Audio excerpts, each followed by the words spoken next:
a thing so much that my hate leaks into things I used to like X-Men 3. Like, X-Men 1 and 2 were two of my favorite movies.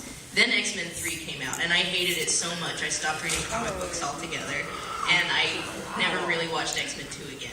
Like, and so, yeah, I guess if you're like me in that regard and you really love Ninja Turtles, I could see how this movie might concern you.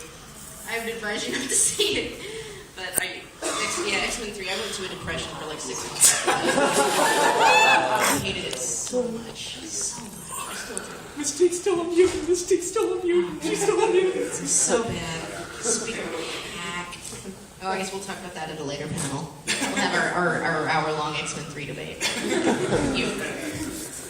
I was wondering about that. What exactly was the whole spiel about Out the Room as far as like how it got taken down? Oh, pretty much the day it came out. Literally the day it came out, we get an email from John from the UBcon, and it's. I mean, we can't prove it's him, but those accents came through the email. And, oh, hi, you steal my movie, you stop, legal action, ha ha ha, bye. Yeah, I mean, it was one of those things where it's just like, well, let's be safe and take this down, just in case. And we pretty much went to our lawyer, and said, showed him the review and everything, and showed him the letter and said, does he have anything? And he's like, you went to court, you're more likely to win, Okay, we put it back up and heard from him again. So that's really about it.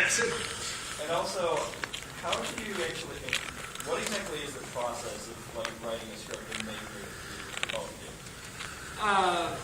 You go ahead. I'm actually making a video about it. Like, started it in February, where we would just start kind of filming our little... Because, I mean, it's really different for everyone, because I have different writers for every review. Because There's a whole team. Yeah, I have a team. I have a team of millions. They're in the back, writing our lines right now. Yeah. Well, what it usually will be, it's usually either me and Todd, or me and Nilla, and sometimes me, Nilla, and Lisa. And rarely all four of them, but usually, or Dan helps a lot too. Or like the one Freddie got fingered, which should be in a week or two. That was me and Kyle. That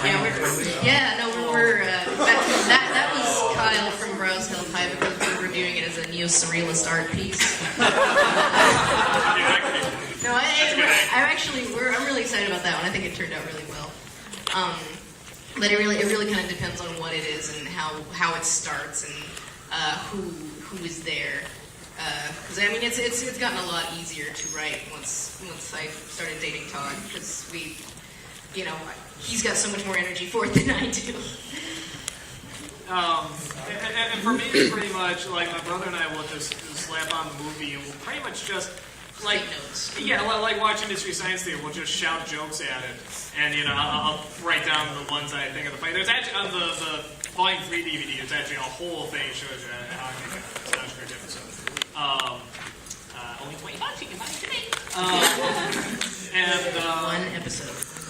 And pretty much, we sit there, we write, or we take the notes, and then afterwards, I just go through the notes again. I just write which ones I think are the best. I let a day go by, because it's like, sometimes what's funny in the moment suddenly isn't funny the next day, or you can't remember what you were talking about or something. So I go through, I just find which ones are the best, which ones should just be a line, which ones should really be expanded on.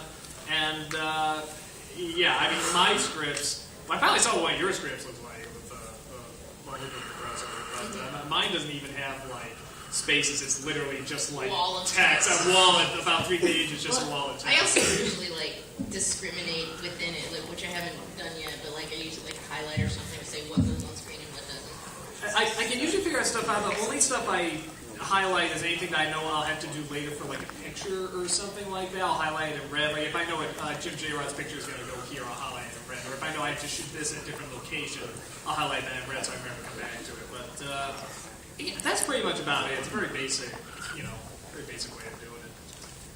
Let's do picture together. Oh, me? Oh. Is that pink or white? I'm sorry. Oh, it's pink.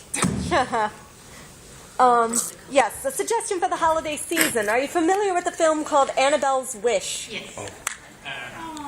I don't think I could touch It's about a little calf who wants to be one of Santa's reindeer. it. Yeah. That's adorable. I might Yeah, take it it. is. Dumb but cute. Yeah, I might take like I like dumb but cute. Those tend to be like Yeah. the most inoffensive because it's like I like reviewing stuff that is not all that bad. Like I think that like is sort of our biggest difference is I will do a lot more mainstream stuff that's not that bad than just kind of make fun of it. Like It's basically based around the whole story that, well, of course, with religion, they changed from God to Santa, lets all the animals talk on Christmas Eve. No, we'll take a look at it. Come on here. Oh, great. Is there a movie that like is really big? Like a lot of people like one of these really big movies that you think is overrated. Like We're gonna have a whole panel on this actually. Yeah. Yeah. It's The Matrix. Yeah, there's actually a whole. We have a whole. Oh yeah, that's right. What about that live action thing?